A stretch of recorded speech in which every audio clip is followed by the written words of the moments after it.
Welcome to Nintendo Ninja News. I'm your host, Chris Tysus, and we are here to talk about Microsoft and their brilliant creation of the Xbox Adaptive Controller. Now, this thing is a bit of a work of art. It is a fantastic thing. It was introduced for gamers with limited mobility, so people who have disabilities and things like that. And a number of people Microsoft came to put together this very special controller for people with all sorts of disabilities and that.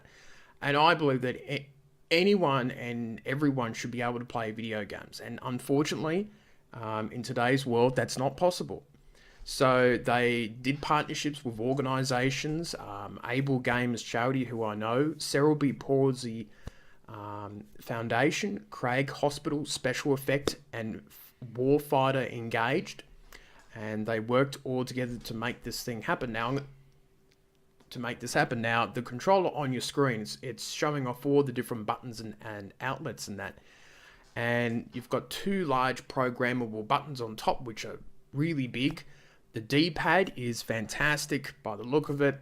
Then you've got two buttons on the side. You've got a stereo headset jack, got a USB port for left thumb stick input, USB-C and DC power ports, which is great. You got a connect button, a USB port for the right thumbstick input, and 3.5 jacks for external buttons, thumbsticks, and triggers. And you can see there are so many of them. I'm just looking 1, 2, 3, 4, 5, 6, 7, 8, 9, 10, 11, 12, 13, 14. There's probably about 20 there.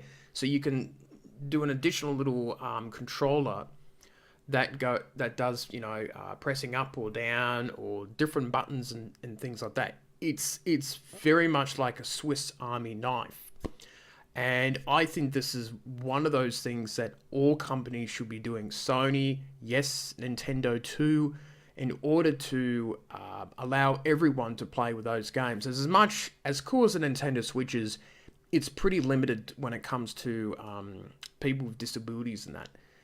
I remember the Nintendo Wii was quite good for people with disabilities and older people who found lots of buttons confusing, and we saw people in retirement homes playing Wii bowling and things like that. And that's some of the stuff that I like to see from the world of gaming and the video game industry. And I think it's fantastic to see something like this, and I really hope that Nintendo and others take a note of it and go, wow, maybe we should do something like that. So this will work with the Xbox One and the Windows 10 devices, which is fantastic. And it will be available in the US for about $99. It will be about $150. It probably does cost more than your regular controller, but it will really be life-changing to someone with disabilities and who also plays games. So I think it's such a great thing, and Sony and Microsoft, I would love to see what they could come up with, or maybe even make this controller universally adaptable for all consoles, PS4 and the Switch. You never know. I'm sure that some hacker out there can make that a reality. So that is it for me, and I shall see you later on.